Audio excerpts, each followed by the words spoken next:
ఒకవైపు ఊరిని భయపెడుతున్న వరుస హత్యలు, మరోవైపు ఎవరికీ దొరకకుండా తిరుగుతున్న సీరియల్ కిల్లర్. నిజం చెప్పాల్సిన పోలీసులే ఒకరినొకరు అనుమానించుకుంటే అసలు ఆ సీరియల్ కిల్లర్ ఎక్కడుంటాడు? అందులోనూ మొదటి 2 ఎపిసోడ్లో మైండ్ బ్లాక్ అయ్యే ట్విస్టులు చూశారు కదా.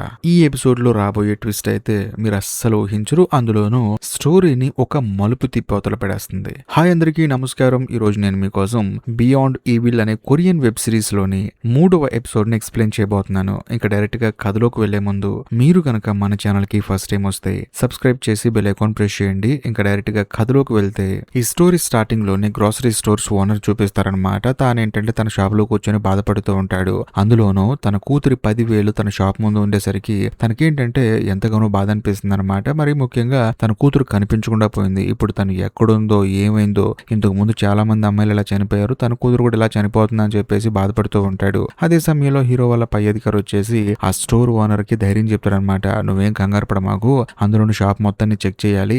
ఒకవేళ చెక్ చేసిన తర్వాత మాకేదైనా క్లూ దొరికితే మాత్రం ఖచ్చితంగా కిల్లర్ గాని పట్టుకుంటాము. ఆ తర్వాత నీ కూతురు కూడా దొరికే అవకాశం ఉందని చెప్పేసి అంటంతో పాపం గ్రోసరీ స్టోర్స్ ఓనర్ కూడా సహకరిస్తూ ఉంటారనమాట. అందులో అక్కడికి చాలా మంది పోలీసులు వస్తారు. మరీ ముఖ్యంగా లేడీ పోలీస్ అక్కడికి వస్తుంది. వచ్చిన తర్వాత ఆ అమ్మాయి వీళ్లు చూసి తాను కూడా స్టన్ అయిపోతుంది. ఇదిలా ఉంటే మరోవైపు పోలీస్ స్టేషన్ లో ఉన్న కానిస్టేబుల్ చూపిస్తారు. తానేంటంటే పోలీస్ స్టేషన్ లో ఉంటాడనమాట. కరెక్ట్ గా అదే సమయంలో ఒక రిపోర్టర్ కాల్ చేసి ఇలా గ్రోసరీ స్టోర్ ఓనర్ కూతురు వేళ్ళు అతని స్టోర్ ముందే ఉన్నాయంట కదా, మాకు ఈ విషయం తెలిసింది నిజం అని చెప్పేసి అంటంతో బేసికల్ గా ఈ విషయం అతనికి ఎప్పుడూ తెలుసు. కాకపోతే తానేంటంటే ఆ అమ్మాయిని తలుచుకొని బాధపడుతూ ఉంటాడు. ఎందుకంటే నైట్ మొత్తం తాగేసి పోలీస్ స్టేషన్ లో పడుకుంది కదా, మరుసటి రోజు ఉదయాన్నే గోల చేసింది కదా. ఆ అమ్మాయి పోలీస్ స్టేషన్ లో ప్రతి ఒక్కరికి తెలుసు. కాకపోతే సడన్ గా ఆ అమ్మాయిని ఒక కిల్లర్ గాడు చేతి వేళ్ళు మొత్తం నరికేసి తన షాప్ ముందే పెట్టి ఆ అమ్మాయిని తీసుకెళ్లిపోయాడంటే పాపం ఎవరికైనా బాధ అనిపిస్తుంది కదా. అందుకని కానిస్టేబుల్ ఏంటంటే బాధపడుతూ ఉంటాడు. అవతల రిపోర్టర్ గా మాత్రం ఎటువంటి సమాధానం చెప్పకుండా కాల్ కట్ చేస్తాడు. ఇదిలా ఉంటే మరోవైపు ఇన్స్పెక్టర్ చూపిస్తారు. ఇన్స్పెక్టర్ కి ఏంటంటే వాళ్ళమ్మ కంటిన్యూస్ గా కాల్ చేస్తూ ఉంటుంది అనమాట.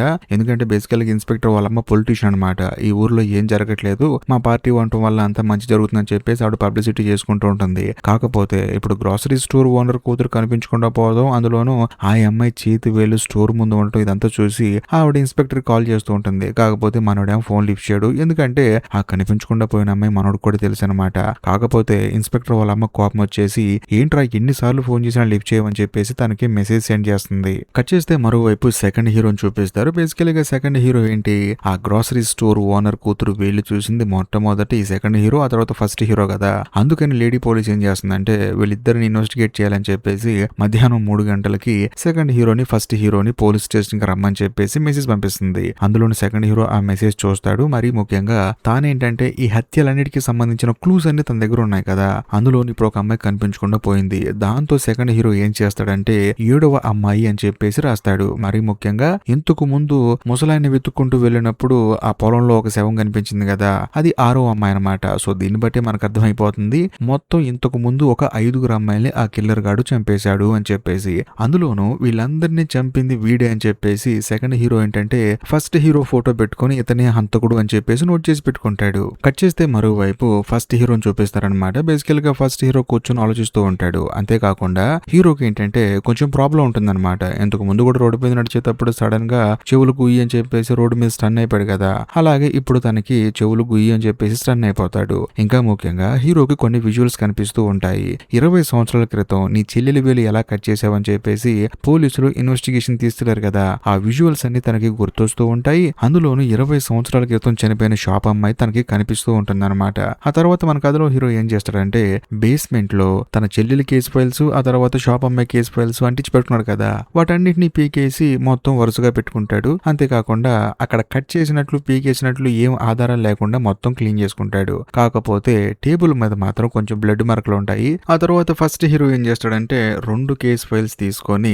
డైరెక్ట్ గా ఇన్స్పెక్టర్ దగ్గరికి వెళ్తాడు. అంతేకాకుండా కేసు ఫైల్స్ అన్ని ఉండే రూమ్ ఉంది కదా, ఆ రూమ్ లోకి నేను వెళ్తాను, దయచేసి నన్ను డిస్టర్బ్ చేయమాకు, అందులోనూ నువ్వు నా దగ్గరికి రామాకు అని చెప్పేసి తను లోపలికి వెళ్తాడు. కాకపోతే ఇన్స్పెక్టర్ కి ఏం అర్థం కాదు, వచ్చాడు ఈ లోపలికి వెళ్ళాడు, నన్ను రావద్దంటాడు ఏంటి అని చెప్పేసి ఆశ్చర్యపోతూ ఉంటాడు. కరెక్ట్ గా అదే సమయంలో అక్కడికి సెకండ్ హీరో కూడా వస్తాడు. కాకపోతే లోపలికి రాడు. ఇదిలా ఉంటే మరోవైపు ఇన్స్పెక్టర్ ఏం చేస్తాడంటే లోపల హీరో ఏం చేస్తాడని చెప్పేసి లోపలికి వెళ్తాడు. అంతేకాకుండా ఎందుకు వచ్చావు, అసలు ఏం చేస్తున్నావు, నాకెందుకు నీ మీద డౌట్ గా ఉంది, అందులోని గ్రోసరీ స్టోర్ ఓనర్ కూతుర్ని చంపింది నువ్వే కదా అని చెప్పేసి అంటంతో హీరో ఏంటంటే అతనికెళ్ళి చూసి నవ్వి నేను చంపాను అనుకుంటున్నాను నువ్వు అని చెప్పేసి నవ్వుతూ ఉంటాడు. కరెక్ట్ గా అదే సమయంలో బయట ఏంటంటే ఇదంతా సెకండ్ హీరో వింటూ ఉంటాడు అనమాట. హీరో నవ్వేది కూడా తనకి వినపడుతూ ఉంటుంది. కరెక్ట్ గా అదే సమయంలో సెకండ్ హీరోకి ఫోన్ వచ్చి జేబులో ఉన్న ఫోన్ వైబ్రేట్ అవుతూ ఉంటుంది. ఆ వైబ్రేషన్ కూడా లోపల ఉన్న వీళ్ళిద్దరికి వినపడుతుంది. దాంతో వీళ్ళకి అర్థమైపోతుంది బయట ఎవరో ఉన్నారు అని చెప్పేసి. ఇదిలా ఉంటే మరోవైపు సెకండ్ హీరో అక్కడి నుంచి పరిగెత్తుకుంటూ బయటికి వెళ్ళిపోతాడు. కట్ చేస్తే మరోవైపు ఫస్ట్ హీరోకి ఏంటంటే డౌట్ వస్తుంది అనమాట, ఎవడో ఉన్నాడు బయట అని చెప్పేసి. కానీ ఇన్స్పెక్టర్ ఏమంటాడంటే ఎవడుంటే ఏమవుతుంది, మనమేమైనా తప్పు మాట్లాడుకుందామా, అందరూ అనుకునేదే కదా నిన్ను అడిగింది, నువ్వు కూడా నవ్వుతూ ఉన్నావు అని చెప్పేసి అంటంతో సెకండ్ హీరో ఫోన్ కి లేడీ పోలీస్ మెసేజ్ చేస్తుంది అనమాట, వచ్చావా పోలీస్ స్టేషన్ కి అని చెప్పేసి. మరోవైపు మన కథలో ఫస్ట్ హీరో కూడా సేమ్ మెసేజ్ వస్తుంది. దాంతో తాను కూడా అక్కడ నుంచి బయటకు వస్తాడు. ఆ తర్వాత పోలీస్ స్టేషన్ లోపలికి వెళ్తారు. వెళ్ళిన తర్వాత ఇద్దరిని లేడీ పోలీస్ ఇంట్రాగేట్ చేస్తూ ఉంటుంది. అందులోను ఫస్ట్ హీరోకి ఏంటంటే ఎందుకు ఈ ఇంట్రాగేషన్ అని చెప్పేసి అంటూ ఉంటాడు. కాకపోతే సెకండ్ హీరో ఏమంటాడంటే చూడు, ఈ ఇంట్రాగేషన్ మొత్తం నీ కోసమే, బయట అందరూ ఏమనుకుంటున్నారు నువ్వే తప్పులు చేసావని చెప్పేసి అనుకుంటూ ఉన్నారు, ఆ క్లారిఫికేషన్ కోసం ఇదంతా అని చెప్పేసి అంటంతో ఫస్ట్ హీరోకి ఏం అర్థం కాదు, ఏంటి నా కోసం అని చెప్పేసి అంటూ ఉంటాడు. అందులోను లేడీ పోలీస్ అడుగుతాడు అనమాట, అసలు మీకు దొరికిన ఆ వేళ్లలో ఏమైనా క్లూస్ దొరికాయా, ఇంతకీ ఆ వేళ్ళు ఎవరియో తెలిసిందా, మరి ముఖ్యంగా ఆ వేళ్ళు మీద హంతకుడి ఫింగర్ ప్రింట్స్ కానీ లేకపోతే హంతకుడి DNA గానీ ఏమైనా ఉందా అని చెప్పేసి అంటంతో లేడీ పోలీస్ ఏమంటుందంటే లేదండి, ఆ ఫింగర్స్ ని NFS డిపార్ట్మెంట్ వాళ్ళకి పంపించాము, సో వాళ్ళు ఏంటంటే వాటి రిజల్ట్స్ చెప్పడానికి ఇంకా 2 రోజులు టైం పడుతుంది, కాబట్టి అప్పుడు దాకా మనం వెయిట్ చేయాలని చెప్పేసి కేసుకు సంబంధించిన ప్రతి ఒక్క డీటెయిల్ ఫస్ట్ హీరోకి చెప్తూ ఉంటుంది. దాంతో సెకండ్ హీరో కోపం వస్తుంది అనమాట, ఏం మాట్లాడుతున్నారని మీరు, ఇంట్రాగేట్ చేయాల్సిన వ్యక్తికి కేసుకు సంబంధించిన ప్రతి ఒక్క డీటెయిల్ మీరు చెప్తూ ఉన్నారు, అసలు ఇదేం ఇంట్రాగేషన్ అండి అని చెప్పేసి అంటూ ఉంటాడు. కరెక్ట్ గా అదే సమయంలో లేడీ పోలీస్ ఏమంటుందంటే చూడండి, ఇక్కడ ఎవరు హంతకుడు ఎవరు అమాయకుడు అని చెప్పేసి నిర్ణయించేది సాక్ష్యాలు, ఆ సాక్ష్యాలు వచ్చిన తర్వాత అందరి సంగతి తెలుస్తుంది, మీరు కంగారు పడకండి అని చెప్పేసి హీరోని అడుగుతుంది అనమాట. ఫస్ట్ హీరోని క్వశ్చన్స్, చూడండి మీరు ఆ అమ్మాయిని చంపారా అని చెప్పేసి అంటంతో నాకు సంబంధం లేదు అని చెప్పేసి ఫస్ట్ హీరో అంటాడు. అందులోనూ గ్రోసరీ స్టోర్ ఓనర్ కూతురు ఏంటి పోలీస్ స్టేషన్ నుంచి వెళ్ళిపోయింది కదా, సో వెళ్ళిపోయిన దగ్గర నుంచి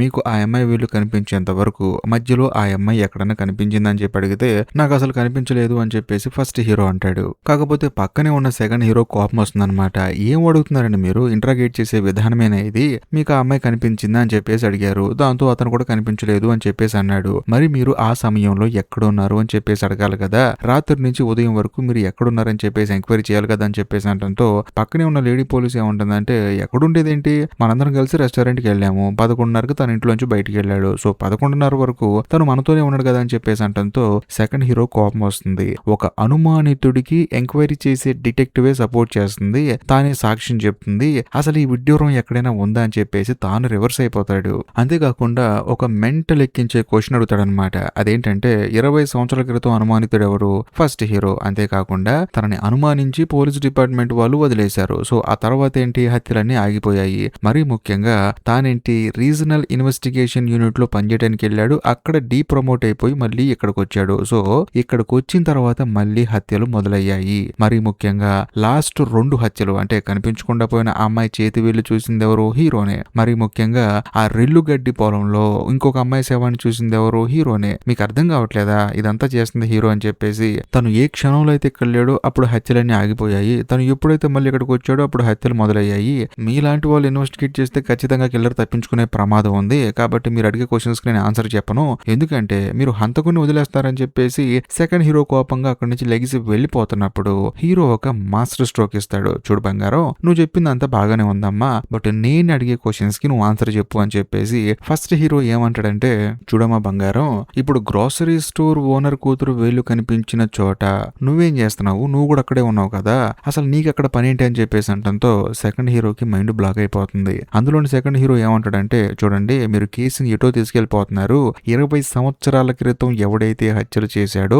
అదే ప్యాటర్న్ లో మళ్ళీ ఇప్పుడు వాడే హత్యలు చేస్తూ ఉన్నాడు, అందులోనూ 20 సంవత్సరాల క్రితం నా వయసు 7 సంవత్సరాలు మాత్రమే, ఇప్పుడు నాకు వయసు ఎంత ఉందో మీకే తెలుసు, కాబట్టి ఆ హత్యలకి నాకు సంబంధం లేదని చెప్పేసి అంటంతో ఫస్ట్ హీరో ఏమంటాడంటే ఎవరు చెప్పారు నీకు అప్పుడు హత్యలు చేసిన వాడు ఇప్పుడు చేస్తున్నాడని, అప్పుడు హత్యలు చేసిన స్టైల్ ని ఇప్పుడు ఎవడో కాపీ కొడుతున్నాడు, అంతేకాకుండా కాపీ క్యాట్ చేస్తున్నాడు అని చెప్పేసి అంటంతో సెకండ్ హీరోకి మైండ్ బ్లాక్ అయిపోతుంది. అందులోనూ ఫస్ట్ హీరో ఏమంటాడంటే చూడమ్మా బంగారం, లాస్ట్ 2 హత్యలు జరిగినప్పుడు అంటే గ్రోసరీ స్టోర్ ఓనర్ కూతురు వేలు దొరికినప్పుడు, మరీ ముఖ్యంగా రెల్లుగడ్డి పొలంలో ఒక అమ్మాయి శవం కనిపించినప్పుడు 2 చోట్ల నువ్వు ఉన్నావు, అందులోనూ పొలంలో దొరికిన అమ్మాయి శవాన్ని చూసి నువ్వు జర్క్ అయ్యావు, ఆ విషయం నాకు బాగా తెలుసు, అక్కడ చనిపోయింది ఎవరో కూడా నీకు బాగా తెలుసు, సో నువ్వు కూడా 2 హత్యలు హత్యలు జరిగినప్పుడు ఉన్నావు, నువ్వెందుకు కాకూడదు హంతకుడు అని చెప్పేసి అంటంతో సెకండ్ హీరో ఏమంటాడంటే, చూడు నాకెలా తెలుస్తుంది ఎలా హత్య చేయాలో, అందులోని 20 సంవత్సరాల క్రితం అతను హత్య ఎలా చేశాడో కేవలం హత్యకు సంబంధించిన డీటెయిల్స్ ఉన్నాయి కానీ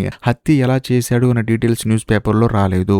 అలాంటప్పుడు నాకెలా తెలుస్తుంది, నేను ఎలా హత్య చేస్తాను అని చెప్పేసి అంటంతో ఫస్ట్ హీరో ఏమంటాడంటే, నువ్వు ఒక పోలీస్ ఆఫీసర్వి, నీ దగ్గర కేస్ ఫైల్స్ ఉంటాయి, వాటిని చూసి నువ్వు హత్యలు చేస్తున్నావు అని చెప్పేసి ఫస్ట్ హీరో అంటంతో సెకండ్ హీరో ఏమంటాడంటే, నా దగ్గర కేస్ ఫైల్స్ లేవు, అందులోనూ రికార్డ్ రూమ్ లో ఆ కేసుకు సంబంధించిన పేపర్స్ కూడా లేవు, నేను చూశాను అని చెప్పేసి అంటంతో ఫస్ట్ హీరో ఏమంటాడంటే, అది సంగతి, ఈడు 20 సంవత్సరాల క్రితం కేసుకు సంబంధించిన ఫైల్స్ చూశాడు, అక్కడికి వెళ్ళిన తర్వాత లేవు అని చెప్పి అంటున్నాడు. అసలు ఇతనికి 20 సంవత్సరాల క్రితం కేసు ఫైల్స్ చూడాల్సిన అవసరం ఏముంది అని చెప్పేసి అంటంతో సెకండ్ హీరోకి మైండ్ బ్లాక్ అయిపోతుంది అనమాట. ఎందుకంటే ఎవరికి తెలియకుండా సైలెంట్ గా వెళ్లి చూశాడు. అందులోని సెకండ్ హీరోకి అర్థమైపోతుంది ఫస్ట్ హీరో తనని లాక్ చేశాడని. మరీ ముఖ్యంగా ఫస్ట్ హీరో ఏమంటాడంటే, తెల్లారుజామున ఆ స్టోర్ ఓనర్ కూతురు వీళ్ళు మన ఇద్దరం చూసాము, అంటే నువ్వు కూడా అక్కడే ఉన్నావు, అసలు నువ్వు దానికి ముందు ఎక్కడున్నావు అని చెప్పేసి అంటంతో లేడీ పోలీసు కూడా ఒక నిమిషం డౌట్ వచ్చేస్తుంది, ఒకవేళ సెకండ్ హీరోనే హంతకుడేమో అని చెప్పేసి. కాకపోతే సెకండ్ హీరో ఏమంటాడంటే, నేను ఆ టైంలో అక్కడ ఉన్నాను ఇక్కడ ఉన్నానని చెప్పేసి కవర్ చేస్తూ ఉంటాడు.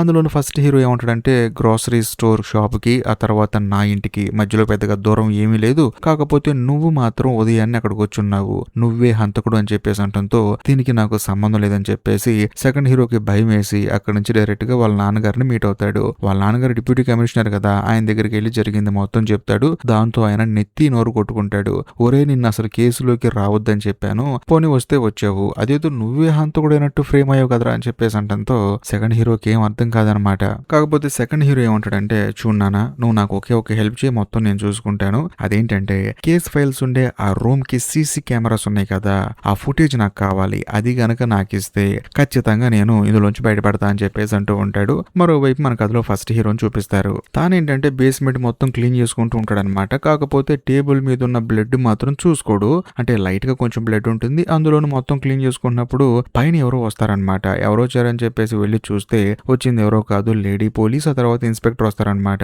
వచ్చిన తర్వాత ఇన్స్పెక్టర్ ఏమంటాడంటే, గ్రోసరీ స్టోర్ ఓనర్ కూతురు కనిపించట్లేదు, అందులోను ఆ మాత్రం దానికి నువ్వు అన్నం తింటావు మానేయాలా, వాళ్ళ నాన్న కూడా అన్నం తింటలేదు, కాబట్టి ఆయనకి నచ్చ చెప్పాము, నీకు కూడా నచ్చ చెప్తున్నావు కాబట్టి తిను అని చెప్పేసి అంటంతో లేడీ పోలీస్ ఏమంటుందంటే ఫస్ట్ హీరోతో, నీ చెల్లెలు ఇంకా బతికే ఉందా, నీకు నమ్మకం ఉందా అని చెప్పేసి అంటంతో తాను ఎందుకు బతుకుతుంది, అందులో అప్పటికీ డౌట్ వచ్చి ఇప్పుడు తాను అప్పటికే తనకి 20 సంవత్సరాలు, ఇప్పుడు ఇంకో 20 సంవత్సరాలు అయింది, మొత్తం నా చెల్లెలికో 40 సంవత్సరాలు ఉంటాయి, తాను ఎప్పటికైనా బతుకుంటుందేమో అని చెప్పేసి అనుకున్నాను, తనలాగా ఒక ఆవిడ కనిపించింది, చూస్తే తనకి 10,000 ఉన్నాయి, కాకపోతే తను ఎందుకు బతుకుంటుందని చెప్పేసి నాకు నేనే అనుకున్నానని చెప్పేసి అంటంతో లేడీ పోలీస్ ఏమంటుందంటే, మరి గ్రోసరీ స్టోర్ ఓనర్ కూతురు చనిపోయింది అనే పాయింట్ ఆఫ్ వ్యూ అన్నావు కదా, అంటే ఆ MI7 దొరికిందని చెప్పేసి నన్ను అడిగావు, మరి 20 సంవత్సరాల తర్వాత కూడా నీ చెల్లెలు బతుకుంటుందేమో అని చెప్పేసి వెతుకుతున్నావు, కానీ గ్రోసరీ స్టోర్ ఓనర్ కూతురు మాత్రం చనిపోయిందని చెప్పి ఎందుకు అనుకున్నావు అని చెప్పేసి అంటంతో ఫస్ట్ హీరో ఏమంటాడంటే, ఖచ్చితంగా కిల్లర్ గాడు చంపేసే ఉంటాడు, ఎందుకంటే వాడు మనకి బాడీ దొరకకుండా చేస్తున్నాడు, మరి ముఖ్యంగా వీళ్ళు మాత్రం మనకు కనిపించేలా చేస్తున్నాడు,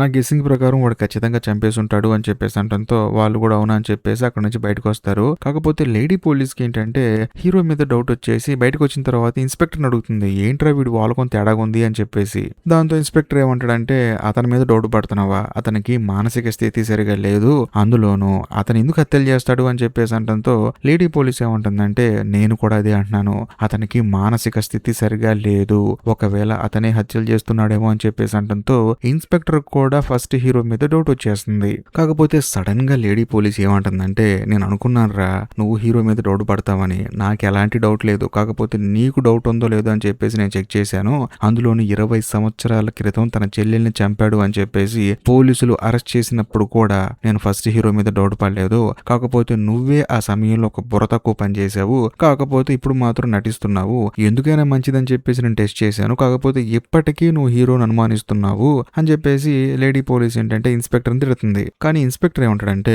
చూడు నాకు ఫస్ట్ హీరో అంటే చాలా ఇష్టం, అప్పుడెప్పుడో చిన్నప్పుడు ఒక తెలియక ఒక తప్పు జరిగింది, అందులో నేనైతే తను అనుమానించట్లేదు, నువ్వు అనుమానిస్తుంటే నాకు కూడా లైట్ గా అనుమానం వస్తుందని చెప్పేసి తాను కూడా మాట దాటేస్తాడు. ఇదిలా ఉంటే మరోవైపు సెకండ్ హీరో ఏంటంటే, రెల్లుగడ్డి పొలంలో శవమై కనిపించిన అమ్మాయి ఉంది కదా, ఆ అమ్మాయి చేతుకున్న రింగును చూసి సెకండ్ హీరో భయపడ్డాడు కదా, మరీ ముఖ్యంగా వాళ్ళ నాన్నగారికి కూడా చెప్పాడు కదా, ఆ అమ్మాయి నేనే యూజ్ చేసుకున్నాను, అది కూడా కేసు కోసం అని చెప్పేసి, కాకపోతే సీరియల్ కిల్లర్ గాడు చంపేశాడు అని చెప్పేసి అన్నాడు కదా, ఆ అమ్మాయి గురించి సెకండ్ హీరో ఆలోచిస్తూ ఉంటాడు. మరీ ముఖ్యంగా సెకండ్ హీరో ఫోటోని ఆ అమ్మాయికి చూపించి ఇతను ఎవరో నీకు తెలుసా అని చెప్పేసి అంటాడు. ఆ అమ్మాయి నాకు తెలియదు అని చెప్పేసి అంటుంది. దాంతో ఇంకా మంచిదని చెప్పేసి ఆ అమ్మాయికి ఏంటంటే అంటే చనిపోయిన అమ్మాయి ఆరో అమ్మాయి అనమాట. అమ్మాయి ఆ ఆరో అమ్మాయికి చెప్తూ ఉంటాడనమాట. మరి ముఖ్యంగా ఈ అమ్మాయి ఏంటంటే వేరే దేశం నుంచి ఇక్కడికి వచ్చి ఇల్లీగల్ గా బ్రతుకుతున్న అమ్మాయి. సో ఇలాంటి అమ్మాయిని యూజ్ చేసుకోవచ్చు, కిల్లర్ గాని పట్టుకోవచ్చు అని చెప్పేసి ఆ కిల్లర్ గాడు ఖచ్చితంగా ఫస్ట్ హీరో అయి ఉంటాడని చెప్పేసి వీడు గనక నీ మీద అటాక్ చేసే పని అయితే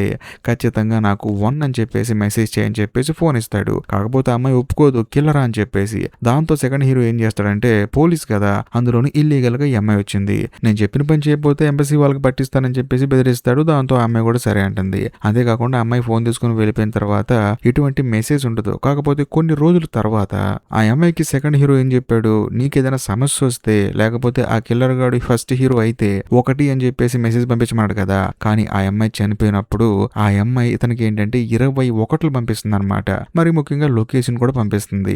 దాంతో సెకండ్ హీరోకి మైండ్ బ్లాక్ అయిపోతుంది. ఇదంతా తలుచుకొని సెకండ్ హీరో ఆలోచిస్తూ ఉంటాడు. ఇదిలో ఉంటే మరోవైపు ఊర్లో ఉన్న పోలీసులందరూ ఏం చేస్తారంటే గ్రోసరీ స్టోర్ ఓనర్ కూతురి శవం ఎక్కడైనా దొరుకుతుందని చెప్పేసి ఊరు మొత్తం జల్లెడ పడుతూ ఉంటారు. అంతేకాకుండా ఆ ఊర్లో ఉన్న కొండ ప్రాంతంలో వెతుకుతూ ఉంటారు. ఎందుకంటే అక్కడ ఎవరు ఉండరు కాబట్టి అక్కడికి తీసుకెళ్లి చంపేసి ఉంటాడేమో అని చెప్పేసి. కాకపోతే వెతుకుతున్నప్పుడు ఆ అమ్మాయి డెడ్ బాడీ కనిపించదు, కానీ అక్కడ కుక్కలు మాత్రం అరుస్తూ ఉంటాయి, పోలీస్ కుక్కలు. ఏంటని చెప్పేసి వెళ్ళి చూస్తే అక్కడ ఒక ఫోన్ కనిపిస్తుంది. ఆ ఫోన్ ఎవరిదో కాదు, సెకండ్ హీరో ఆరో అమ్మాయికి ఇచ్చాడు కదా చనిపోయిన అమ్మాయికి, ఆ ఫోన్ అక్కడ ఉంటుంది. దాంతో పోలీసులు దాన్ని హ్యాండ్ ఓవర్ చేసుకుంటారు. ఇదిలా ఉంటే మరోవైపు సెకండ్ హీరో ఏంటంటే వాళ్ళ నాన్నగారిని అడిగాడు కదా, నాకు ఆ రికార్డ్ రూమ్ ఫుటేజ్ కావాలి అని చెప్పేసి, కేస్ ఫైల్స్ ఉండే రూమ్ ఫుటేజ్ కావాలని చెప్పేసి ఆ ఫుటేజ్ తన దగ్గరకు వస్తుంది. వచ్చిన తర్వాత తనకి ఫస్ట్ హీరో మీద డౌట్ ఉంటుంది. ఫస్ట్ హీరో ఏంటి కేస్ ఫైల్స్ తీసుకొచ్చి లోపల పెట్టాడని ఒక డౌట్ ఉంది కదా. అందుకని తానేం చేస్తాడంటే తను వచ్చిన టైంలో ఫుటేజ్ చెక్ చేస్తే హీరో ఫుటేజ్ మిస్ అయిపోతుంది. దాంతో సెకండ్ హీరోకి డౌట్ వస్తుంది, మొత్తానికి మనోడు ఏదో చేశాడని చెప్పేసి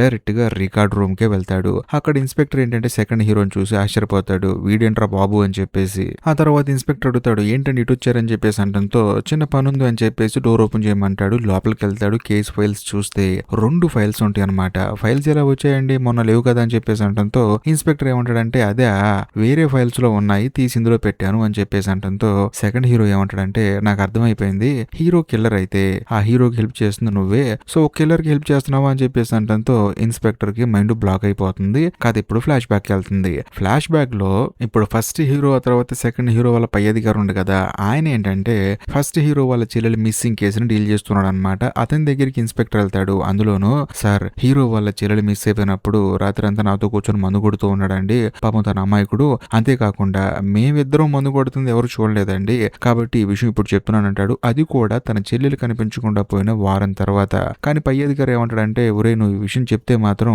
వాడితో పాటు నిన్ను కూడా అనుమానిస్తారా, నువ్వు కూడా హంతకుడు అంటారేమో అని చెప్పేసి అంటంతో ఈ ఇన్స్పెక్టర్ భయపడుతూ ఉంటాడు. కట్ చేస్తే కాదు ఇప్పుడు ప్రెజెంట్ కి వస్తుంది. సో ప్రెజెంట్ లో ఫస్ట్ హీరో ఏం చేస్తాడంటే పై అధికారి దగ్గరికి వెళ్ళి సార్ నాకు లీవ్ కావాలని చెప్పేసి అంటాడు. ఆయన ఏమంటాడంటే డెడ్ బాడీ ఎక్కడ ఉందో కనిపెట్టు అని చెప్పేసి అంటాడు. ఫస్ట్ హీరో ఏమంటాడంటే నేను ఎలా కనపడతానండి, అందరు నన్ను అనుమానిస్తున్నారు అని చెప్పేసి అంటంతో పై అధికారి కోపం వచ్చేసి తిడుతూ ఉంటాడు. దాంతో ఫస్ట్ హీరో ఏమంటాడంటే నన్ను అనుమానితుడుగా 20 సంవత్సరాల క్రితం అరెస్ట్ చేసినప్పుడు కూడా ఎలా తిట్టారు మీరు అని చెప్పేసి అంటాడు. దాంతో పాపం ఆ పై అధికారి కొంచెం గిల్టీగా అనిపిస్తుంది. కరెక్ట్ గా అదే సమయంలో ఫస్ట్ హీరోకి ఇన్స్పెక్టర్ కాల్ చేస్తాడు. కాల్ చేసి జరిగింది మొత్తం చెప్తాడు. ఇలా సెకండ్ హీరో వచ్చాడు, మన ఇద్దరం కలిసి హత్యలు చేస్తున్నామంట, నేను నీకు హెల్ప్ చేస్తున్నానంట, కేస్ ఫైల్స్ చూశాడు అని చెప్పేసి అంటంతో ఫస్ట్ హీరోకి నవ్వు వస్తుంది అనమాట. ఇన్స్పెక్టర్ అంటాడు ఎందుకు నవ్వుతున్నావు అని చెప్పేసి. సరే తర్వాత చెప్తానని చెప్పేసి కాల్ కట్ చేస్తాడు. అంతేకాకుండా తన పై అధికారికి చెప్తాడనమాట, సార్ నాకు లీవ్ వద్దండి, పాపం సెకండ్ హీరో చాలా ఇబ్బంది పడుతున్నాడు, తనతో కలిసి నేను ఇన్వెస్టిగేట్ చేస్తానని చెప్పేసి వాళ్ళిద్దరు కలిసి పెట్రోలింగ్ కి వెళ్తారు. కాకపోతే సెకండ్ హీరో ఏం చేస్తాడంటే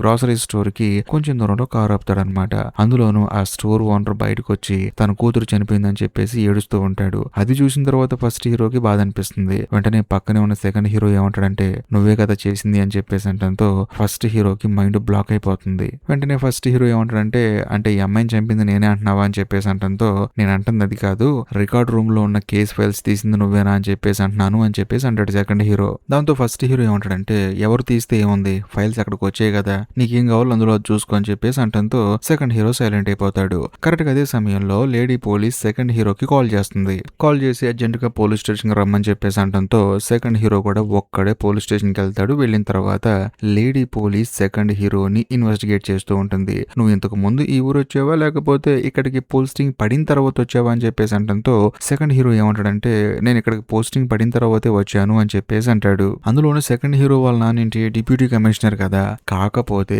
ఆయన ఏంటంటే 20 సంవత్సరాల క్రితం ఇక్కడ ఇన్స్పెక్టర్ అన్నమాట. అందులోనూ తాను ఇన్స్పెక్టర్ గా ఉన్నప్పుడు ఈ సెకండ్ హీరోకి 7 సంవత్సరాలు. ఆ 7 సంవత్సరాల వయసులో ఉన్నప్పుడు ఇక్కడ ఉన్నాడే తప్ప ఆ తర్వాత మళ్ళీ ఇక్కడ నుంచి వేరే ఊరు పోస్టింగ్ పడి వాళ్ళ నాన్నగారికి తాను అక్కడ నుంచి వెళ్ళిపోయి మళ్ళీ తాను పోలీస్ ఆఫీసర్ అయ్యి ఇప్పుడు ఇక్కడికి వచ్చాను అని చెప్పేసి అంటాడు. అందులోనూ లేడీ పోలీస్ ఏమంటుందంటే గ్రాసరీ స్టోర్ ఓనర్ కూతురు నీకు తెలుసా అని చెప్పేసి అంటంతో అవును తెలుసు, ఒకసారి చూశాను, ఎందుకంటే పోలీస్ స్టేషన్ లో బాగా తాగి నిద్రపోయింది, మరుసటి రోజు ఉదయాన్నే వెళ్ళిపోయిందని చెప్పేసి అంటంతో ఈ సెకండ్ హీరోకి ఏంటంటే డౌట్ వస్తుంది అనమాట, అసలు నన్ను ఎందుకు ఇన్వెస్టిగేట్ చేస్తున్నారు అని చెప్పేసి. దాంతో లేడీ పోలీస్ ఏమంటుందంటే ఈ గ్రాసరీ స్టోర్ ఓనర్ కూతురు శవాన్ని వెతికే ప్రాసెస్ లో పోలీసులకి కొండపైన ఒక ఫోన్ కనిపించింది, అంతేకాకుండా ఆ ఫోన్ నుంచి 3 మెసేజ్లు వెళ్ళాయి, ఆ మెసేజ్లు నీ ఫోన్ కే వచ్చాయి అని చెప్పేసి అంటంతో సెకండ్ హీరోకి మైండ్ బ్లాక్ అయిపోతుంది అనమాట. ఎందుకంటే 6వ అమ్మాయికి ఈ ఫోన్ ఇచ్చిందే సెకండ్ హీరో, మెసేజ్ చేయమని చెప్పింది తననమాట. కాకపోతే లేడీ పోలీస్ మాత్రం నాకేం తెలియదు, మరి ఎవరు నా నెంబర్ తనకి ఇచ్చారో తెలియదు, బట్ నేను పోలీస్ కదా సేవ్ చేసుకుని ఉండొచ్చు అని చెప్పేసి కవర్ చేస్తూ ఉంటాడు. కాకపోతే ఈ విషయం కాస్త ఈ సెకండ్ హీరో వాళ్ళ నాన్నకి తెలిసిపోతుంది, డిప్యూటీ కమిషనర్ కి. దాంతో ఆయనకి ఏంటంటే మైండ్ బ్లాక్ అయిపోతుంది అనమాట. ఈ కేసులో తన కొడుకు ఇరుక్కుపోతున్నాడు, అందులోనూ 6వ అమ్మాయిని తానే యూజ్ చేసుకున్నాడు, అంతేకాకుండా ఆ అమ్మాయి చనిపోయింది, చనిపోవడం వల్ల తన కొడుకు కెరీరే ప్రమాదంలో ఉందని చెప్పేసి ఆయన ఏం చేస్తాడంటే తన దగ్గర ఒక ప్రాసిక్యూటర్ ఉన్నాడు కదా, అందులో ఇంతకు ముందు సెకండ్ హీరోని కూడా మీట్ అయ్యాడు, తనని పిలిచి ఎలాగైనా సరే ఇందులో తన కొడుకు ఇరుక్కోకుండా తన కొడుకు బయటికి రావాలని, మరీ ముఖ్యంగా పోలీసులకు దొరికిన ఫోన్ ని ఎన్ఎఫ్ఎస్ వాళ్ళకి ఇచ్చారని, అందులో వచ్చే రిపోర్ట్ తనకు కావాలని, మరీ ముఖ్యంగా తన కొడుకు బయటపడితే మాత్రం తనకి పెద్ద పోస్ట్ ఇస్తానని చెప్పేసి అంటాడు. దాంతో ప్రాసిక్యూటర్ కూడా సరే అంటాడు. కట్ చేస్తే ఆ రోజు సాయంత్రమే ఆ ప్రాసిక్యూటర్ సెకండ్ హీరోని మీట్ అవుతాడు. మీట్ అయిన తర్వాత ల్యాబ్కి వెళ్ళిన తర్వాత ఎన్ఎఫ్ఎస్ వాళ్ళ రిపోర్ట్లు పోలీస్ స్టేషన్ కూడా రావు, ఆ రిపోర్ట్లు ఈ ప్రాసిక్యూటర్ సంపాదించి సెకండ్ హీరోకి ఏం చెప్తాడంటే చూడు, పోలీసులు దొరికిన ఆ ఫోన్ లో ఆ అమ్మాయి డిఎన్ఏ ఉంది, ఈ రిపోర్ట్స్ కనుక పోలీసుల దగ్గరికి వెళ్ళాయి అనుకోండి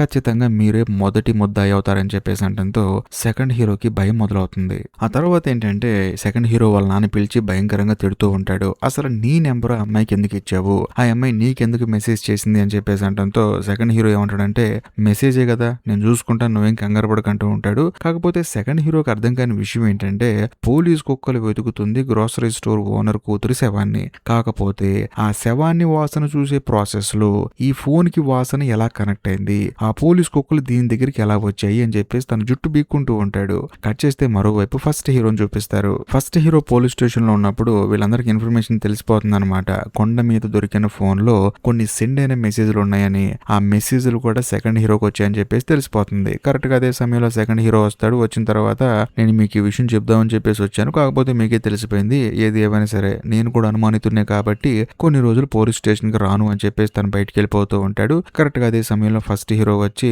తనకి సెండ్ ఆఫ్ ఇస్తాడనమాట. అందులోనూ కొరియా వాళ్ళు చెప్తుంటారు కదా బెండ్ అయిపోయి, అలా బెండ్ అయిపోయి ఫస్ట్ హీరో నవ్వుతూ ఉంటాడు. దాంతో సెకండ్ హీరో కోపం వచ్చేసి షర్ట్ పట్టుకుంటాడు. దాంతో ఫస్ట్ హీరో ఏమంటాడంటే బయట సీసీ కెమెరాలు ఉంటాయి జాగ్రత్త అని చెప్పేసి అంటంతో సెకండ్ హీరో వదిలేస్తాడు. ఆ తర్వాత ఫస్ట్ హీరో లోపలికి వెళ్ళిపోతాడు. కాకపోతే సెకండ్ హీరోకి ఏంటంటే డౌట్ వస్తుంది అనమాట. వెంటనే సెకండ్ హీరో ఏం చేస్తాడంటే ఆ కొండ మీద ఏదైనా కెమెరా ఉందా, ఉంటే మాత్రం ఖచ్చితంగా అసలు అక్కడ ఏం జరిగిందో తెలుస్తుందని చెప్పేసి వచ్చి చూస్తే అక్కడ కెమెరా ఉండదు, కాకపోతే ఒక ఇల్లు ఉంటుంది అనమాట. ఆ ఇంటి దగ్గర ఒక కారు ఉంటుంది, కారుకి డాష్ కెమెరా ఉంటుంది. సర్లే దీంట్లో ఏదో ఫుటేజ్ దొరుకుతుందని చెప్పేసి ఓపెన్ చేసి చూస్తే కథలో మెంటల్ ఎక్కించే ట్విస్ట్ ఒకటి రివీల్ అవుతుంది. ఎల్లో కలర్ కోట్ వేసుకొని ఫస్ట్ హీరో అక్కడికి వస్తాడు. దాంతో సెకండ్ హీరోకి ఫస్ట్ హీరో మీద డౌట్ వచ్చేస్తుంది. వెంటనే తన ఇంటికి వచ్చేసి బేస్మెంట్ దగ్గరకు వస్తాడు. వచ్చి చూస్తే అక్కడ వీడియోలో రికార్డ్ అయినప్పుడు ఏదైతే ఎల్లో కలర్ కోట్ వేసుకున్నాడో ఆ కోటు అక్కడ కనిపిస్తుంది. ఆ తర్వాత సెకండ్ హీరో బేస్మెంట్ లోపలికి వెళ్తాడు. వెళ్ళిన తర్వాత టేబుల్ మీద ఉన్న బ్లడ్ మార్కలు చూస్తాడు. కాకపోతే ఇక్కడ ఒక హైలైట్ విషయం ఏంటంటే సెకండ్ హీరో బేస్మెంట్ లోపలికి వెళ్ళిన విజువల్స్ అన్ని